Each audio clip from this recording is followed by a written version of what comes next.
你就是那个传闻中的傻子守村人。一个傻子也配进我李家的门？给我轰出去！我不是来要饭的，今晚12点前，我必须进去为老太太叫号抬棺。阿阳已经请了来自大洋彼岸的德兰修士，他会用最高贵的喜礼送我太奶奶走。小傻子，这种国际顶级的送别仪式，你这辈子都没见过。赶紧滚出李村！麻烦给他洗洗身上的浊气，让他清醒清醒。消灭了，你们全家都活不过今晚了。我李家可是首富，全国最牛逼的安保，24小时待命的医疗团队。你一个傻子也敢口出狂言？引魂香断，生路断，这是李村100年的规矩。想活命，现在立刻跟我去城隍爷面前磕100个响头，再请一支香出来，或许还有救。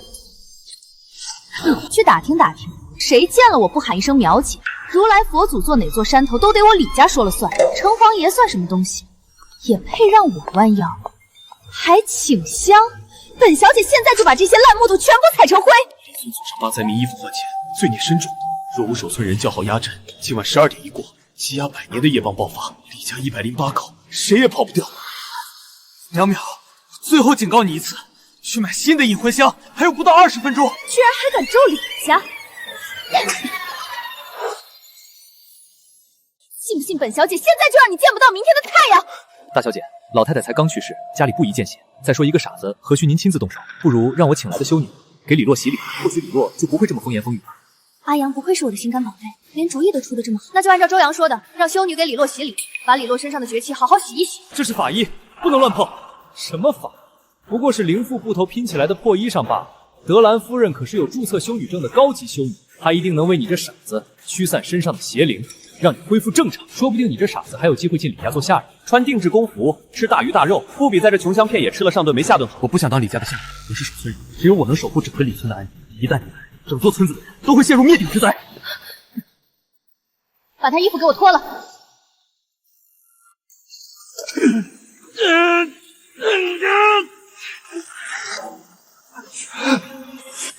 大小姐，我听说农村傻子的日子最不好过，为了一口吃的，甚至会和上了年纪的老女人厮混。看李洛身上那么多恶心的脓疮，该不会是勾搭的女人太多，染上什么脏病了吧？你这种烂黄瓜，放你进去只会打扰我太奶奶的在天之灵。这是为李村人送行的代价。李家人罪孽深重，没有我的叫号抬棺，肯定会出事，甚至会危及子孙。你家屋顶有乌鸦盘旋，就是冤魂索命的前兆。12点前必须由我叫号抬棺，将李老太太送走。离12点还有不到20分钟，现在带我进去，一切还来得及。大小姐，农村有乌鸦不是很正常的事情，你少听这傻子在这装神弄鬼。你在国外待了那么多年，接受的都是精英教育，难道还相信这种无稽之谈？依我看，就该把李洛埋进土里，由德兰修女好好为他驱一驱身上的邪气，看他还敢不敢胡言乱语。李淼淼，你弄断了我的引魂香，又毁了我的法医，这里的气场本就蠢蠢欲动，要是再不放我进去，等12点一到，整个李家都会为你的愚蠢陪葬。风言风语，就算有，李家也有我请来的德兰修女坐镇，根本不会出事。小傻子，你还是先担心你自己吧。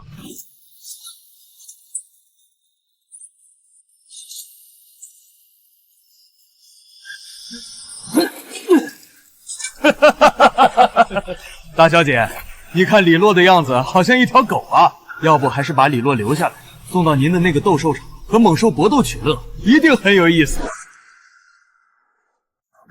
本小姐那些猛兽全是进口货，一条能买这贱种10条命。她这一身脏病，你想害死我的宝贝们啊？对对对，小的该死，这就把它卖了。李淼淼，你会为你的愚蠢付出代价。李家有你这种子孙，注定断子绝孙。死到临头还嘴硬，看来本小姐还是太心软了。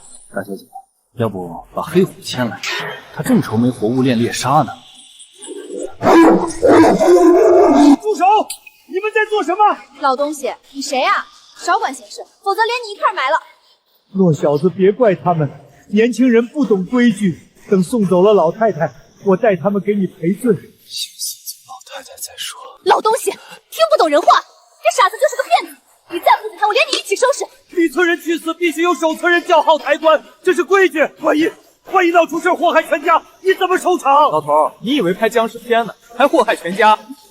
乡野渔民为了骗钱撒这种谎，就不会宽恕你们。黑虎，给我咬！弱小子，快走，去老宅帮老太太抬棺。不好了，老太太她从宾馆里坐起来了。胡说什么？我太奶奶都死3天了，今天就要下葬，怎么可能坐起来？你要再敢咒我太奶奶，我现在就让你变成黑虎的夜宵！大小姐，是真的，老太太不仅坐起来了，指甲长得老长，黑青的，足有20-30厘米。老太太坐起来之前，灵堂的烛火是不是无故熄灭？怎么也点不着。接着，是不是有一只不知道从哪儿来的黑猫跳到了寿箱上面？再然后，棺材里传出指甲抓挠木头的异响。你们凑过去看，老太太正好睁眼坐了起来，对吗？对，分毫不差。小伙子，你就跟在现场看到的一样，屋里的人全吓跑了，老太太又仰头倒回去了，大家伙现在没一个敢进去的。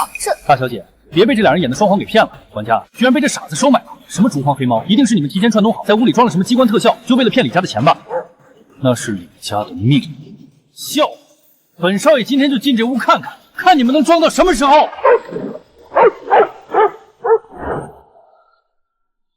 周少爷，大小姐，真的进不得呀！里面的灯全烧了，连特制防风蜡烛都点不着，阴森森的。老东西，闭上你的臭嘴！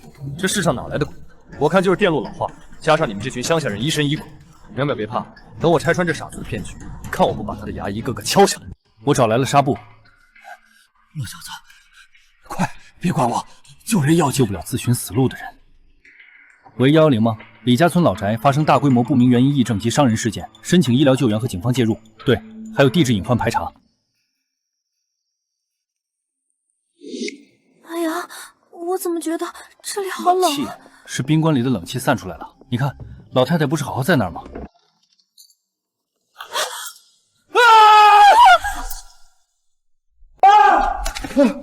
吓死我了，肯定是影子。大小姐，你看，人影不是在里面吗？根本没坐起来。这帮老管户果然在撒谎。不对，阿阳不对劲儿。哪儿不对？我太奶奶体态瘦小，这人怎么这么大个儿？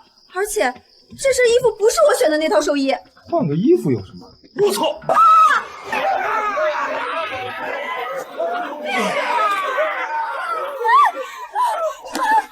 救命！救救我！我没事。村长，你醒醒！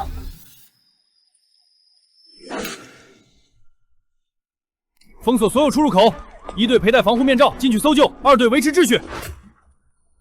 让一让！陈警官，宅子里的情况不是封建迷信，里村地处断裂带，老宅地基下有大量腐菊质产生的有害气体，今晚气压极低，加上灵堂封闭，他们出现了群体性幻觉。明白，地质专家已经在路上了。陈警官，宾馆里的李老太爷因为长期心脏病，加上吸入过量有害气体，引起意识混乱，刚才在抢救中已经确认没有生命体征了。李家老太爷也走了。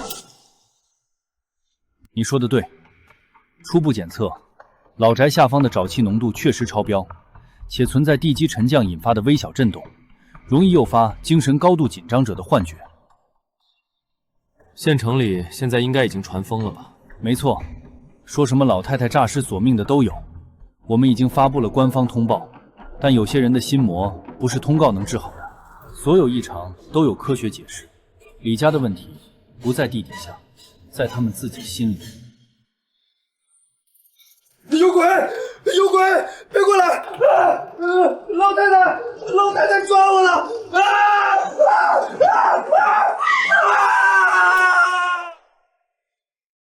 听说了吗？李家那老太太半夜从棺材里蹦出来了，把李家100多号人全给锁魂了。我也听说了，说李家祖上挖了灾民的坟，现在人家找上门灭门来了，连那条大藏全都被撕成2半了。大家不要聚集，不信谣不传谣。李家老寨是因地质隐患封控，请尽快离开。陆小子，外面都在传老太太诈尸，到底怎么回事？李家真没救了？叔，没鬼，是老宅地基沉向震动，加上保气浓度超标诱发的群体性癔症，根源是环境隐患，不是封建迷信。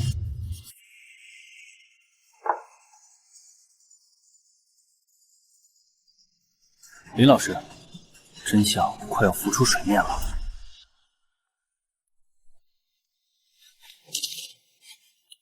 李先生，李神仙，我错了，我真的错了，求你救救我！老太太在我背上，她在掐我的脖子，你看，这是鬼抓的！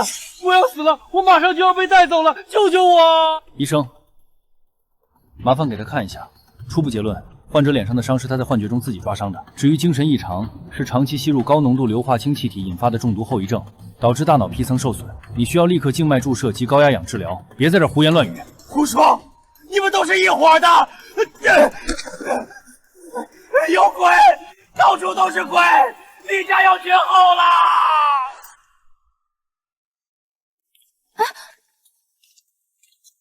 你就是那个守村人李洛，不是？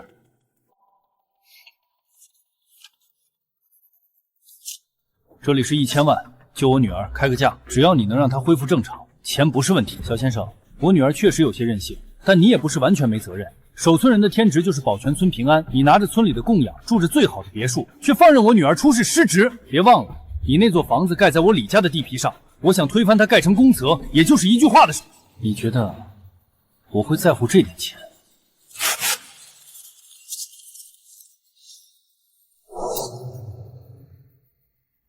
李洛，你别给脸不要脸，把他给我拿下，我看他骨头有多硬。李总，不好了，省里突击抽检，咱们那批新产品重金属严重超标，已被勒令全线返厂销毁。什么？这怎么可能？所有合作光都闹着解约，退款电话已经被打爆了。不假，跌停了。税务和市交人员已进公司，要谈起5年账目，你快回来！李洛，这是不是你捣的鬼？你用什么妖法害我们李家？我没那么无聊。李家出事根源是你长期违法经营、偷工减料，因果循环，和鬼神和我都没关系。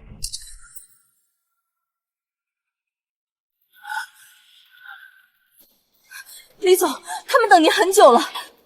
李天池，因涉嫌长期偷税漏税、生产销售伪劣产品，请跟我们回去配合调查。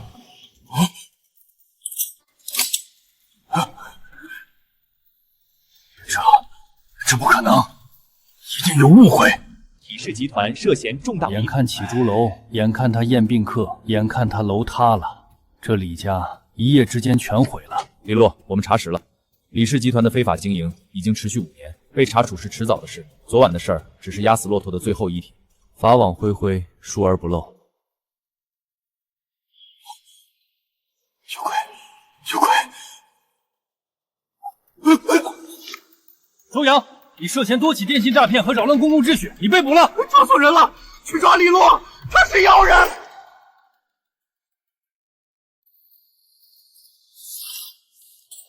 最终落锤，给孟先生。李氏集团正式宣告破产。由于欠费，病人家属要求转入普通病房。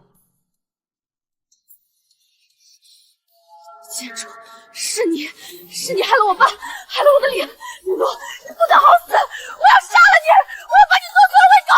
李大小姐，到现在你还不明白，害你李家的是你们自己的贪心！闭嘴！你们这群穷酸鬼合起伙来算计我，我要去告你们！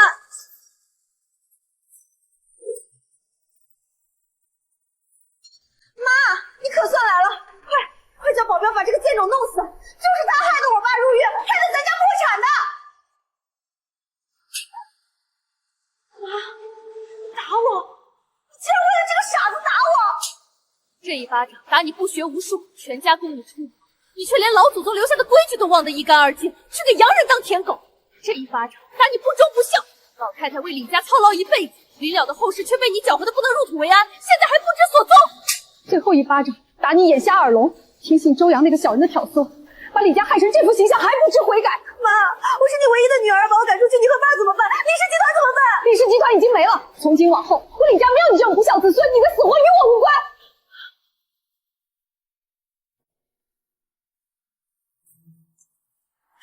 小先生，我没脸求您原谅，但我恳请您救救老太太，送她最后一程吧。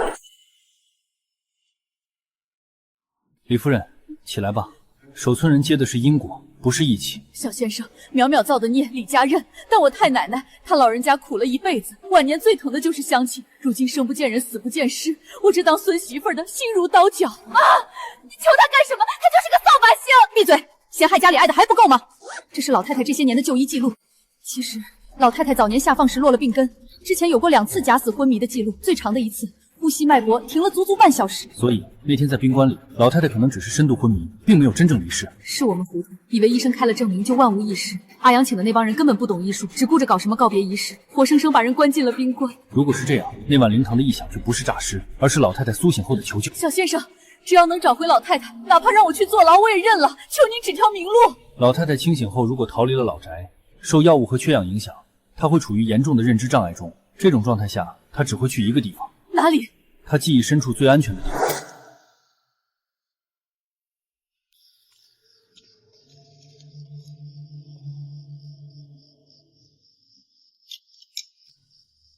等会儿，你们顺着风向轻声喊老太太的名字，不要哭，不要急，就像平时喊她回家吃饭一样。好，我记住了。妈，回来吃饭了。罗小子，这又是插筷子又是叫魂的，真能把人叫回来？这不是封建迷信那一套吗？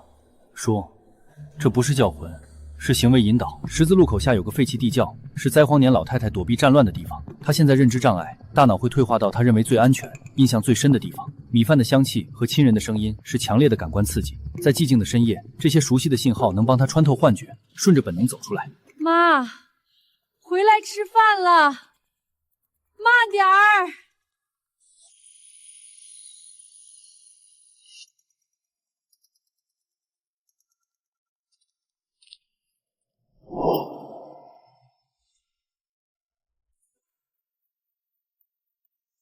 回家，地窖里凉，要回家。别动！现在冲过去会惊着他，慢慢走，牵着他的手带路。妈，回家了，饭做好了。回家。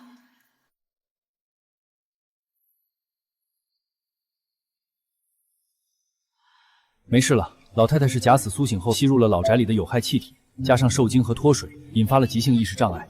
多亏那个地窖深水潮湿，她靠着那点水撑了这几天，没有生命危险，休息2天就好。谢谢医生，谢谢。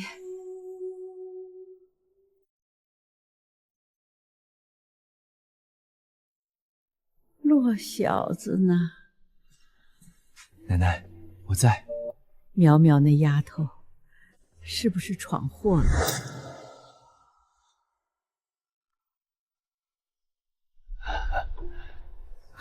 李洛，你发给我的初步数据非常及时，这地方的地层结构很不稳定。林老师，辛苦你们跑一趟。林教授，现场已经全线封控，我们全力配合你们的检测。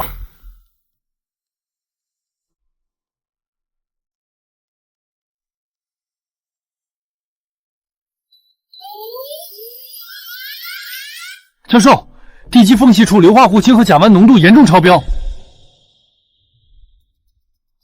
果然，除了有害气体，这老宅的木料里滋生了大量的麦角菌。这种菌菌在高温潮湿且密闭的环境下会产生极强的致幻成分。没错，这就是那天晚上所有人集体失控，产生恐怖幻觉的核心根源。科学不会撒谎，李洛。这份数据足以推翻那些所谓的灵异传言了。被告人周阳、张某利用封建迷信手段骗取李氏家族巨额财物，并在公共场所聚众闹事，严重扰乱公共秩序，情节恶劣。我认罪，我后悔啊！我不该为了贪那点钱就满嘴胡诌，什么鬼神全是我编出来吓唬大小姐的。我也认罪，我根本没什么证件，都是周阳教我演戏的。判处周阳有期徒刑5年，判处张某有期徒刑3年。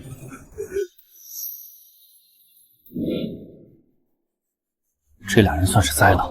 据本台最新消息，李天奇案调查取得重大突破，李氏集团涉嫌多年违法经营虚假账目及偷税漏税事实已全部查实，近期将公开。多行不义必自毙，现在轮到李家那个真正的掌舵人了。婉儿，别哭了，我这一把老骨头，命硬着呢。骆小子，这次要是没你，老婆子我就真的被那帮混账东西活埋了。老太太，您受苦了，现在大家都想知道那天晚上到底发生了什么。那天我确实是晕死过去了，等我再睁眼，四周黑黢黢的，全是冷气。我拼了命的抓那个盖子，手指头都抓破了，才推开一条缝爬出来。妈，可我一出来，就看见满屋子的白绸在乱飞。那些原本守灵的亲戚，一个个像中了邪，有的对着墙撞，有的互相掐脖子，嘴里喊着有鬼。我吓得脑子一乱，就跑出宅子，躲进了后山的地窖，靠着地窖里的那沉水才熬过来。但是地基下的潮气和木头里的麦角菌让大家产生了幻觉，根本没有什么诈尸，也没有厉鬼。不能让村里人再胡猜下去了。婉儿，扶我起来。好，我要亲自去村委会，当着全村人的面，把这些话说明白。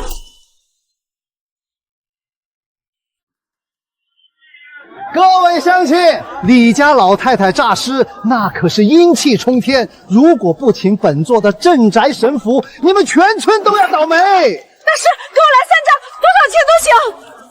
住手！全是骗人的，哪来的大师？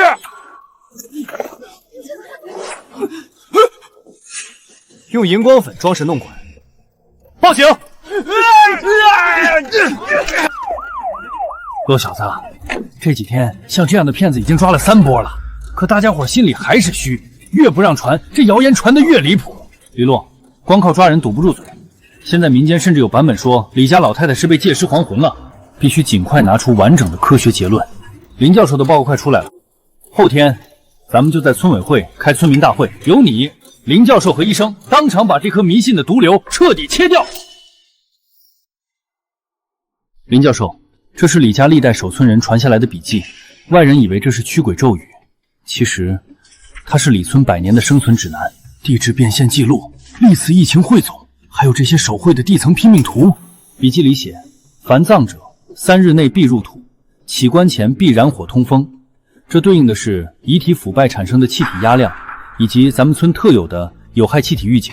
这不就是最原始的受限空间作业安全规范吗？所谓叫号抬棺，其实是通过特定频率的呼喊，观察是否有回声异常，判断墓穴或灵堂是否存在地质坍塌风险。妙啊！这哪里是封建迷信，这是乡村最朴素、最实用的民间安全科学。原来老祖宗留下来的规矩，都是为了救命的法子。李洛，这份笔记的科学价值不亚于任何一本现代地质报告。大家传的神乎其神的引魂香，其实成分很简单，里面加了大量的艾草、苍桥薄荷和特制的显色矿粉。在缺氧或2氧化碳超标的环境下，这烟的颜色会变紫，这其实是古法环境净测器。艾草和苍醋确实有空气净化、杀菌的作用，能有效预防灵堂内的群体性呼吸道感染。这衣服是用高密度粗麻布缝制的，外层涂了浸泡过黄连、苦参和防腐草药的桐油，手感很韧，确实像现代的轻型防护服。以前守村人处理丧葬接触的是腐坏环境，这衣服既能驱虫防蚁，又能隔绝基本的有害病菌，是一套基础的防护装备。所有东西全都有科学配方，和辟邪、抓鬼没有任何关系。原来咱传了一辈子的宝贝，竟然是这玩意儿。被告人李天元作为李氏集团实际控制人，长期指使他人透税漏税，金额巨大，并在明知产品质量不合格的情况下仍投入市场销售，造成严重社会后果。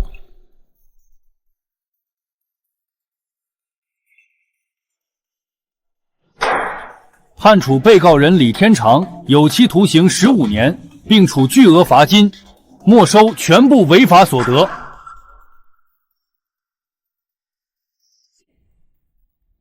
李氏集团系列案件今日尘埃落定，这不仅是一次法律的严惩，更是一次以案释法的生动实践。我代表李家接受法律的制裁，我会尽我所能，一分不少的还回去。小先生，谢谢你让我看清了李家的罪。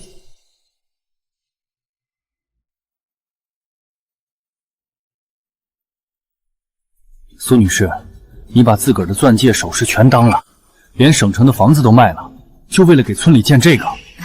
村长，那些东西本就是不义之财，补齐了税款和赔偿金，剩下这点钱建个监测站，也算给老太太积点德，给李家赎罪。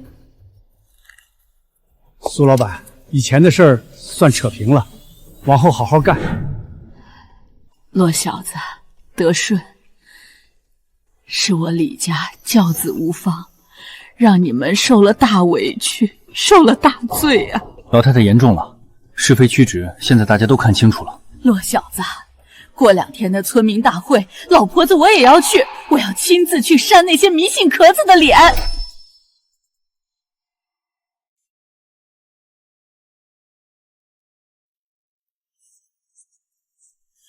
这就是调查结果，乡亲们，这就是最后的调查结果，白纸黑字，每一条都有科学依据。大家看，这里有老宅地下的3维扫描图。所谓的灵异异响，是地基下的沼气由于气压变化，在老旧管道里产生的物理共鸣。那天晚上大家都看见白绸子飞，总不能是假的吧？那是柴气瞬间喷涌引发的小规模气流气旋。至于大家看到的幻觉，医学报告里写得很清楚，是麦角菌致幻和有害气体中毒的共同结果。陈警官，受害者体内的毒素已经排得差不多了。这份报告详述了中毒后的心理暗示效应，彻底推翻了鬼上身塔谣言。报告是公开了，但那些被迷信荼毒了一辈子的老人，恐怕还是转不过这个弯来。破山中贼易，破心中贼难，这最后一步得让他们亲耳听听，亲眼看看。骆小子说的对，咱们得整场大的。林教授、王医生还有李洛，咱们得联合办一场会，就叫李村科学普及宣讲大会，时间定在3天后，全村的人一个都不能少。我负责地质演示，我负责医学常识，我负责以案释法。骆小子，你可是咱们李村的主心骨，你讲点啥？我来讲，守村人的规矩到底是为了什么？好，3天后，咱们彻底给李村换个天。乡亲们，这2天闹得沸沸扬扬的老太太诈尸，纯属瞎掰。今天咱们请各路专家当面给大家好好讲讲科学。大家看，李村地下有一层厚厚的古腐殖质，就像个巨大的厂库值。李家老宅正好盖在裂缝上。那天低气压，有害气体灌进屋，人吸多了就会产生恐怖幻觉，这就是所谓的见鬼。原来那是气中毒啊！我还以为不仅是中毒，李老太太那是急性间歇性呼吸骤停，属于假死。至于大家看到的皮肤收缩、指甲变长，那是脱水后的正常物理现象。这就是骗你们钱的周洋和假修女的供词，他们利用你们的恐惧，在灵堂布下致幻的麦角菌，这是有预谋的诈骗。信迷信，不仅害命，还会倾家荡产。最后，请咱们李村的守村人李洛给大家说几句。这几天大家都问我，守村人到底是干什么的？今天我告诉大家，守村人守的从来不是虚无缥缈的鬼神，而是这片土地的规矩和你们每一个人的命。这是守村人的真正使命，也是我回来的原因。大家一直觉得守村人是个傻子，是个只会说疯话的疯子。但从我太爷爷那辈起，守村人就是村里的哨兵，祖辈传下来的规矩：3日内必下葬，是为了避开遗体腐败引发的卫生风险；叫号抬棺，是为了用声音回响探测地基是否有坍塌隐患。这些所谓的禁忌，全是祖辈用命换回来的安全经。原来咱们这几代人能平平安安，全是靠这些被咱们当成迷信的规矩。我当年放弃城里的高薪工作回来，不是因为我傻，是因为我通过地质勘测发现，李村地下的腐殖层已经到了临界点。如果不把现代科学和老祖宗的经验结合，李家老宅的事儿早晚会发生在大家伙每一个人的房头。守村人守的是李村的根，是大家的命。我回来就是为了把这套老规矩变成咱们村致富安居的销标准。说得好，骆小子，这些年是我们亏欠了你。骆小子，往后我们都听你的，你才是咱村的大恩人。好，既然大家信我，那咱们的第一步就是把村里那些害人的大尸彻底清理出去。乡亲们，李家老宅的事儿只是个开头。我刚才用法眼一看，这槐树根底下压着一股凶煞之气，若不花钱做场法事，全村都要遭殃。大师，那得多少钱呀？不多不少，999，保你一家平安。大师，用法眼看太费神，不如用我这个法器看看。大家看，这地下的红外数值显示完全正常，没有任何异常恶源。至于这位大师说的血光之灾，这就是最简单的化学反应。黄纸上提前涂了封官，喷点碱水就会变红。大师，这种老掉牙的系数，现在初中生都不玩了。别动！你涉嫌招摇撞骗，扰乱公共秩序，跟我们走一趟吧。赵大爷，以后身体不舒服找王医生，地里有异动找我或者林教授。这些护身符救不了命，只能掏空您的钱袋子。骆小子说的对，活了大半辈子，咱不能再被这些玩意儿牵着鼻子走了。往后咱只信科学。心理上的毒清干净了，接下来的硬仗就是安置那个人了。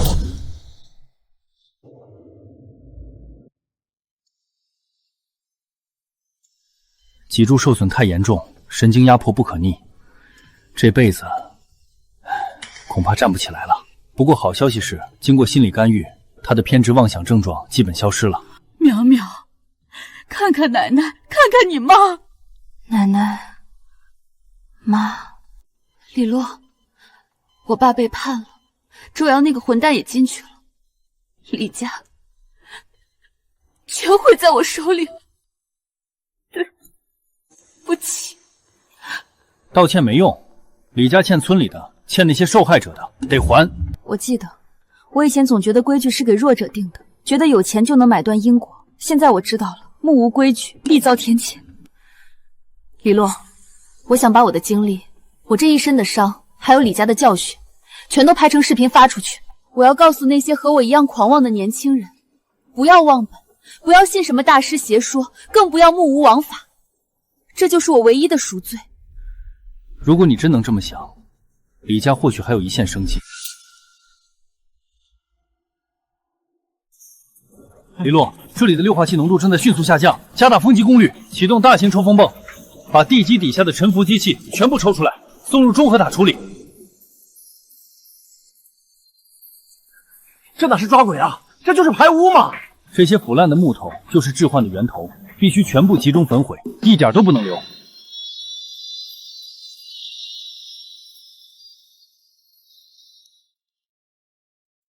骆小子，这宅子往后不会再闹出那些暗杀事儿了吧？老太太，隐患已经彻底排除了，地基下的腐质层做了无害化处理，通风系统24小时运行，这里现在比任何地方都安全。苏女士，后续的处置方案还得看你们的意见。捐了，这房子我李家不要了，捐给村委会，按照骆小子的意思，把它改成李村地质安全与科普教育馆，让子孙后代都看看咱们村以前受过什么罪，长长见识，别再走回头路。好，那接下来咱们就按照新规矩送老太爷最后一程。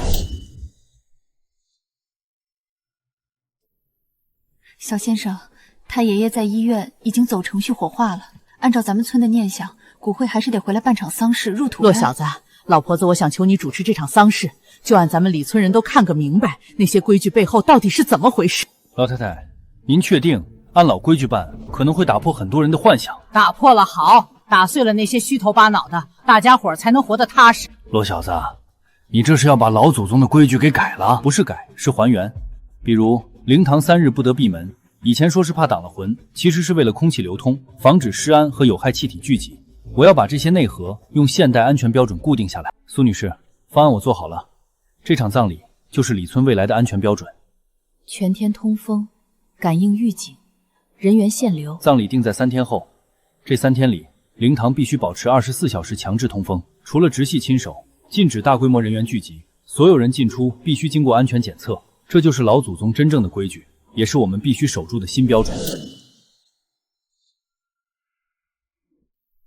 氧气含量21%，硫化气、甲烷数值为0，抽风系统保持3级功率，绝不能停。罗小子，这丧事办得利落，头一回见灵堂里摆灭火器的，还有这亮堂堂的应急灯。灵堂火源多，人员杂，这才是最基本的安全保障。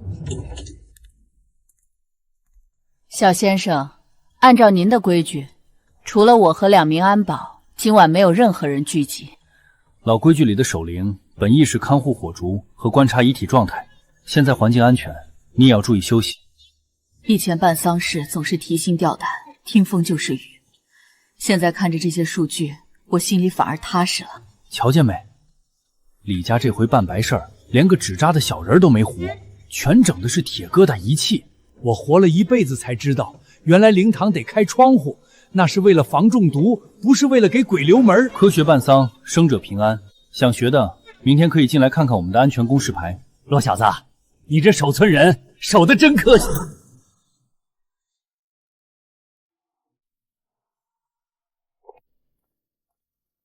小李同志，你们李村最近可是全县的风暴眼啊！听说你用科学手段平息了一场大动乱。领导，动乱源于无知，我只是把祖辈的生存经验翻译成了现代安全标准。我们建立了民俗加科技的双重预警体系。以前守村人靠闻味、听声预警，现在我们布设了24小时传干矩阵。这套系统比我们局里的监测点还要精准。你是怎么把地质灾害防治和传统丧葬习俗结合起来的？丧葬聚集是农村安全风险最高的时刻，我们把通风、限流、动火审批这些现代规章嵌入到传统的丧礼流程中，村民接受度极高。这就是乡村治理的典型，不搞一刀切，而是尊重传统，利用科学。小李，你们李村这套平安乡村治理模式非常有推广价值。县里决定把李村定为全县乡村安全治理示范村，政策和资金扶持随后就到。一定要把这块牌子打响！感谢领导支持，我们正打算把这套经验整理成册，不仅要守住一个李村，还要守住全县的平安。小李，任重道远啊！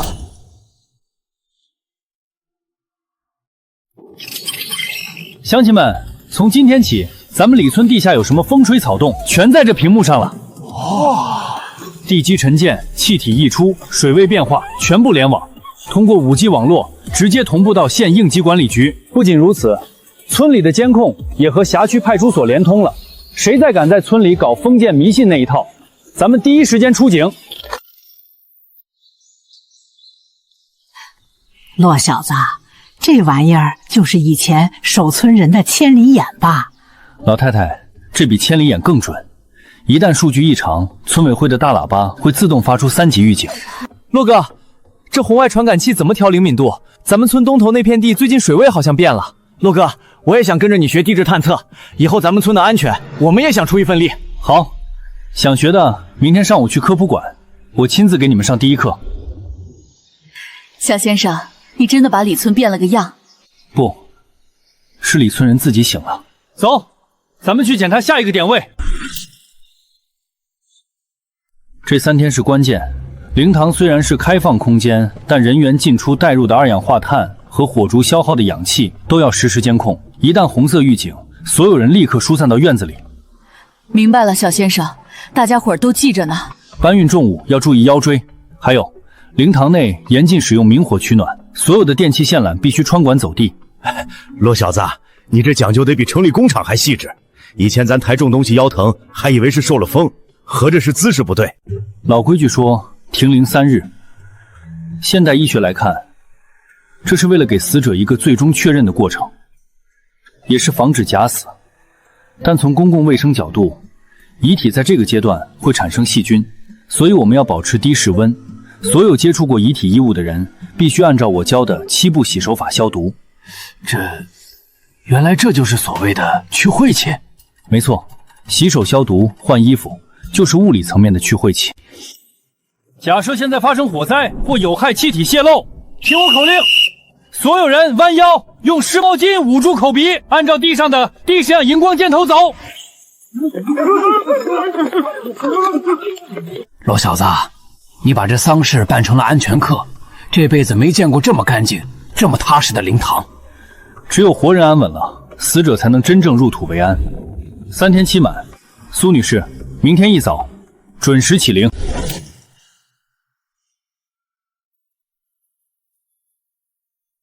时辰已到，苏女士，请起灵。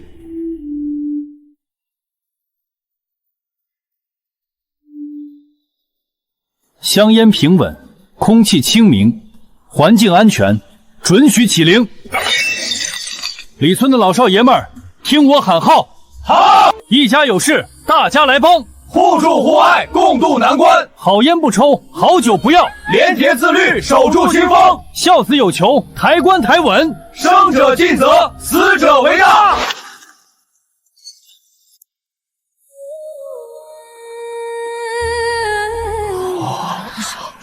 李老太爷，日落西山，驾鹤西去，一路走好。李老太爷，日落西山，驾鹤西去，一路走好。听见没？这才是咱李村真正的精气神儿。骆小子把这耗子喊活了，规矩没丢，心气儿正了。时辰已到，入土为安。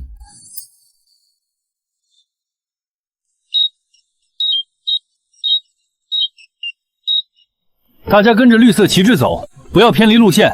这一段路基加固过，非常安全。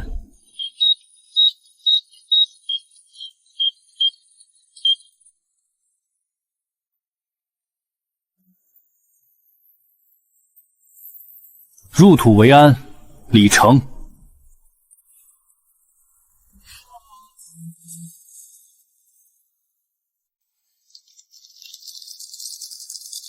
骆小子，今天这葬礼办得好，老太爷走得体面，大家伙儿心里也踏实。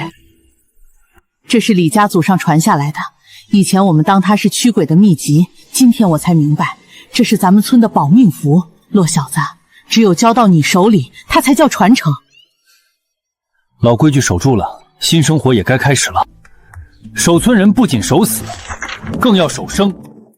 这是我规划了3年的李村乡村振兴、生态与安全协同发展计划。我们要让李村的人活得比祖辈更红火。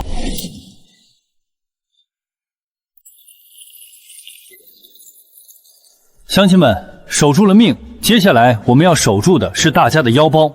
中草药标准化种植基地。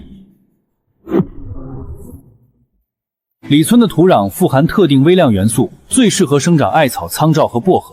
这些不仅是咱们引魂香的原料，更是高端制药企业的刚需。我们要搞生态农业，把荒山变成药山。骆小子，这药材种出来，真有人收吗？已经联系好了县里的龙头药企。除此之外，我们要把李家老宅改造成科普研学基地，把咱们的民俗文化和安全经验变成课程。我们要让外面的学生、游客都来看看李村是怎么用科学守护百年的。大家不用出远门，在家门口就能挣到游学旅游的钱。骆小子这计划是把咱们的根和未来的路都给连上了。我支持，我愿意把李家剩下的地全部捐出来做示范田。老婆子，我也支持。骆小子这是给祖辈长脸，给后辈积德。乡亲们，同意骆小子这个计划，愿意跟着骆小子一起建设家乡的，请举手。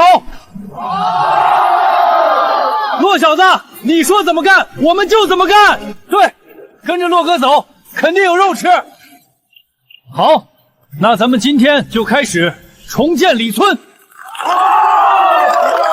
李村的这盘棋终于下活了。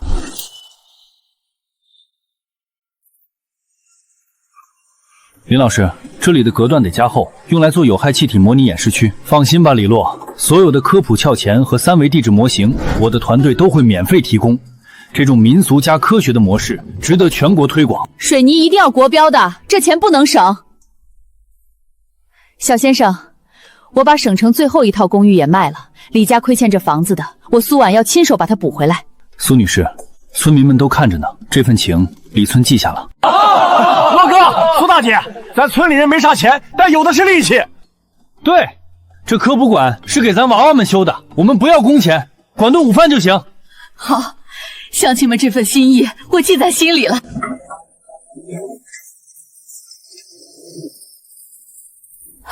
淼淼，你怎么出院了？妈，我在医院待不住。李洛，我知道我现在是个废人，但我还有嘴，能说话。这科普馆建好后，让我当义务讲解员吧。我想用我这双断掉的腿，告诉每一个进馆的人，迷信害人，目无规矩害全家，我就是活生生的反面教材。好，这个岗位我给你留着。李洛同志，你这批药材的有效成分含量远超国标，这山里的土质和气候简直是天然的药库啊！张经理，这只是试种的第一批，我们坚持古法种植，不打农药，只用农家肥，品质自然有保证。那张经理，咱们这合作签，立刻签！我们要在这里建立标准化中草药种植基地，以后李村有多少，我们要多少，技术指导和包销全由我们负责。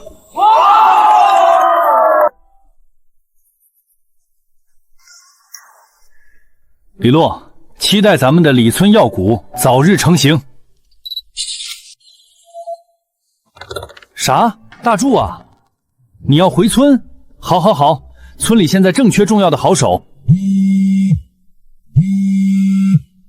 洛哥，我是小李，我在外打工，听说咱村跟药企签约了，我想带2个同学回去搞电商，帮咱村卖药材，你看行吗？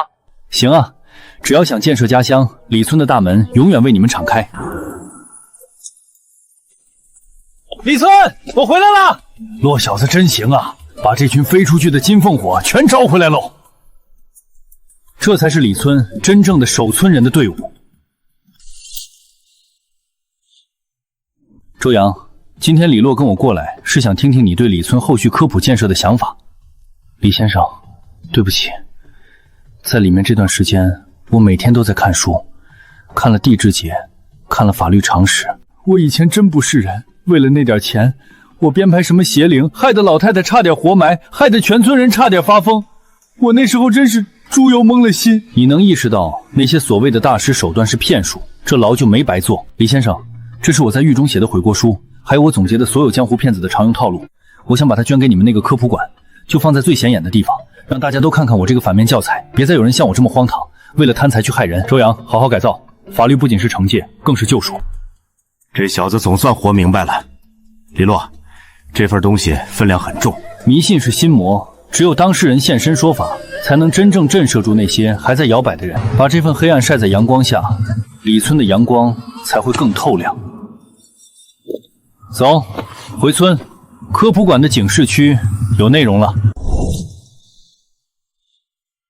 乡亲们，咱们李村百年规矩，今天我正式把它整理出来，提除掉迷信糟霸，留下的是咱们村的根。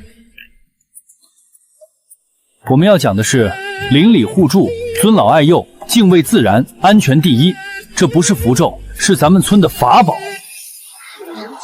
骆小子，你把这些老规矩讲活了，咱们不能忘本，但得信科学。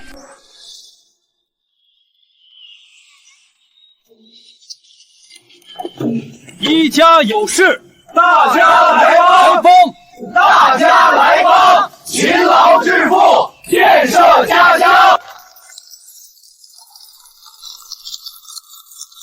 好，听得我浑身是劲儿，这号子带劲儿。对，这才是咱们李村的精神气儿。李洛同志，你们李村的民俗文化挖掘得太透彻了，这种结合科学的文化节简直是全省的典范。县里决定正式把李村俗文化节纳入全县乡村文旅品牌体系，拨专款支持你们打造民俗研学路线。这一天，李村等了100年。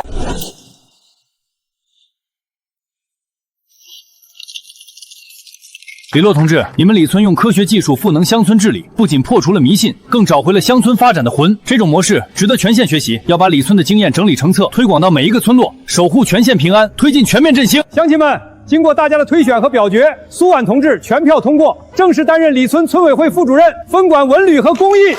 谢谢大家对我的信任。我前半辈子跟着李家追逐名利，现在才发现扎根李村，为乡亲们办实事，才是人生真正的价值。小先生，咱们的第一仗就是把村里的歪风邪气彻底铲除。赵大妈，这护身符可不能当药吃，生病了得找王医生，千万别信那些江湖骗子。对，咱们李村现在只信科学，不信邪。走，下一家。李家亏欠这里的，我要一辈子来还。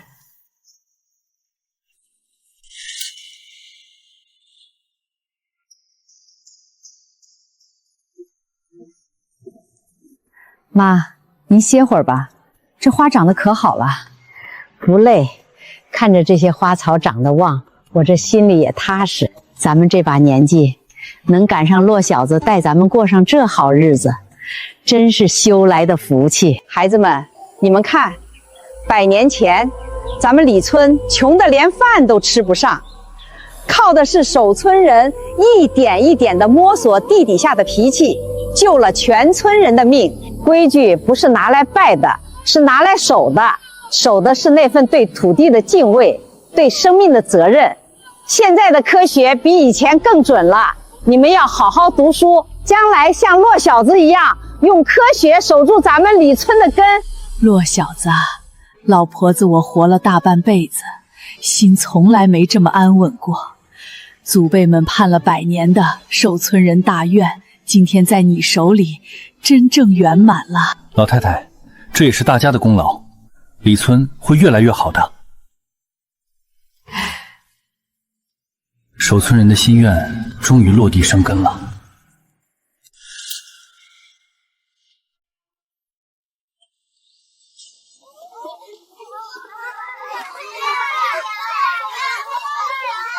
孩子们，这就是咱们县唯一的乡村科普研学基地。今天咱们要在这里上一堂不一样的课。欢迎同学们，在这里没有鬼神，只有科学和真相。大家看，这就是李村特有的腐殖层。当气压变化时，它会吐气。那些所谓的灵异声音，其实是气体流动的物理共鸣。假死、代谢停止、皮肤收缩，这些生理现象被迷信包装成了恐怖故事。记住，生病要看医生，不能信神仙。骗子最喜欢利用大家的恐惧。看，这些所谓的法器，全是廉价的化学道具。哇，原来地底下还有这么多学问，比课本上有意思多了。我回去要告诉奶奶，那些黄符全是骗人的。李洛同志，你们这个基地太有意义了，我们学校决定把这里定为长期的社会实践基地。对，这种沉浸式的科学教育，孩子们最容易接受。小先生，第一天就有这么多合作，咱们的研学基地彻底火了。科学的种子一旦种下，迷信的荒草就再也长不出人了。大家看这组数据，这就是当年我太奶奶假死后，由于室内炒气超标导致的集体幻觉。那时候的我狂妄自大，目无规矩，甚至迷信那些所谓的海外高级修女。结果大家也看到了，我的双腿就是交出的学费。姑娘，你能把这些讲出来真不容易。如果我的惨痛教训能让大家少走弯路，这双腿断的就有意义。记住，在这个世界上，只有科学不会骗人，只有规则能保护生命。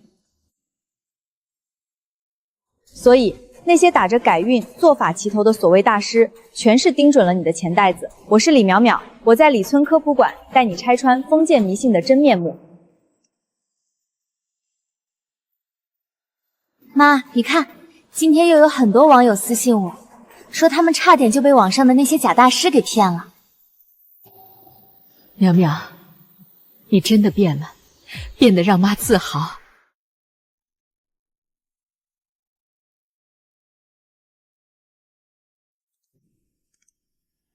在想什么呢？妈，我以前总觉得李家破产了，我残废了，这辈子就彻底完了。但现在，我每天帮别人认清谎言，帮家乡守护平安。妈，我终于找到活下去的意义了。救一个人比救一村人更难，但他做到了。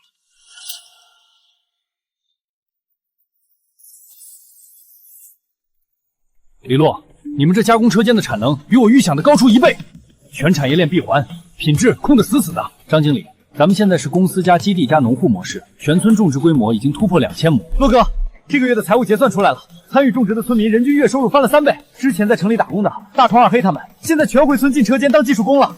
好啊，以前咱们求着孩子回，孩子不肯，现在咱村的工资比城里还高，谁还舍得走？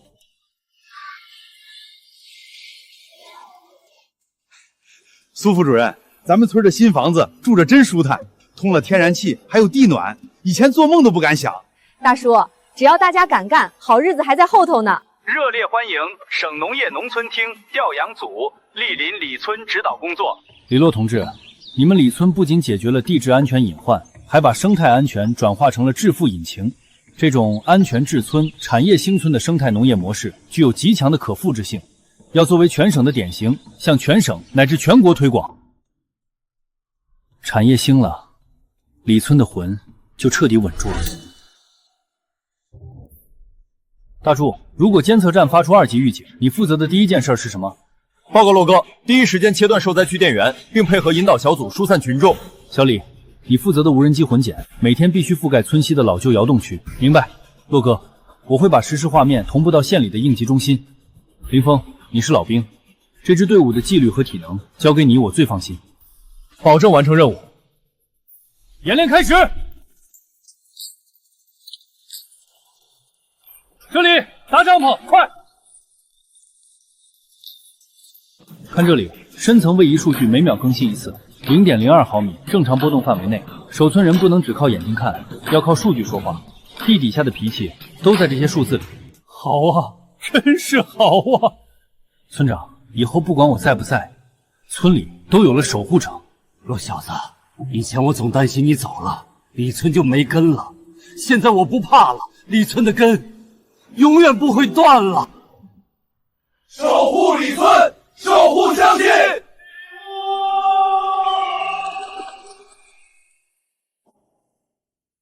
守村人的种子终于撒满了整片土地。李洛同志，你把一个曾经被谣言笼罩的旧宅变成了全省科普的灯塔，这是真正的功德圆满。李洛先生，听说贵馆累接待量已突破10万人次，您对此有什么感想？数据只是开始，这10万人回去后能影响10万个家庭不再受骗，这才是基地的价值。同学们，以前这里被视为禁地，现在是我们地质大学的教学实践基地。李洛同志总结的民俗风险点，就是我们最鲜活的研究课题。林教授，李洛学长整理的守村人笔记里的数据，比教科书上的案例还要精准。这是昨晚强降雨后的地层应力分析，正好给你们做产学研对比。哇！苏主任、李洛馆长，你们这里的课程设计太独特了，不仅学科学，还教法律和防诈。下个月我们的1000人研学团已经排满了。没问题，我们会增加志愿者引导。李洛，你不仅守住了村，你还守住了科学的阵地。只要这里还亮着灯，迷信就进不了李村。乡亲们，今天我在这里举行守村人传承仪式，这不是迷信，而是责任的传递。守村人的规矩从来不是驱鬼辟邪，是用科学守护家乡，用责任守护村民，用热爱守护这片土地的根与魂。大柱，这本笔记记录了李村100年的地质变迁，交给你就是交给你监测地底、守护平安的重任，你能做到吗？报告，大柱保证完成任务。小李、林峰，规矩在心里，手中有准。无论面对什么突发状况，科学第一，乡亲们的命第一，明白吗？明白。我志愿加入李村守护队，传承守村人责任，用科学守护家乡，用热血守护亲人。人在，规矩在；人在，家平安。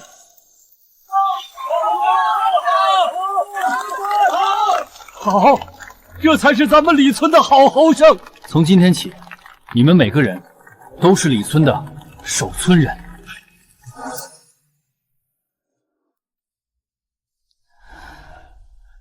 小先生，婉儿，你们来了。对不起，我这辈子追逐名利，违法经营，总以为有钱就能摆平一切，我忘了做人的根本，差点毁了李家，也害了李村那么多乡亲。李总，法律给了你惩戒，但救赎只能靠你自己。这是我在里面这段时间写的。以前我只顾着赚钱，从来没想过什么是社会责任。这些建议，希望能给李村现在的药材加工厂避避。婉儿，对不起，让你跟着受苦了。天琪，我在村里挺好的，我现在是村委副主任，负责文旅和公益。你好好改造，出来后李村还有你的一碗饭。我一定好好改造，争取早点出来赎罪。小先生，谢谢你。如果没有你，他可能到死都不知道自己错在哪儿。人都有走错路的时候，只要肯回头，李村的路就还很宽。这个建议书，咱们带回村委会研讨一下吧。好，等他出来的那天，希望李村已经成了他想象不到的好模样。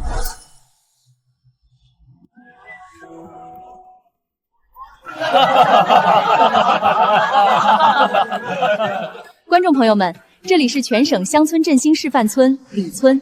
今天我们要采访一位特殊的年轻人。李洛先生3年前您放弃城市高薪回村当守村人，当时大家都说您傻。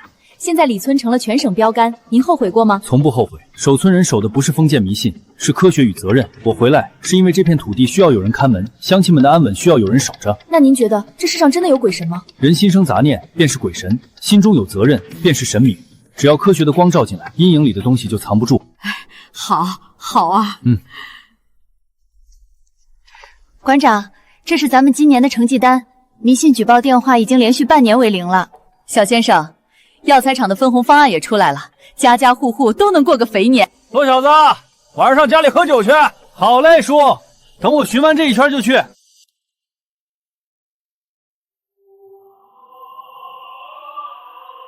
大家记住了，守村人的路没有终点。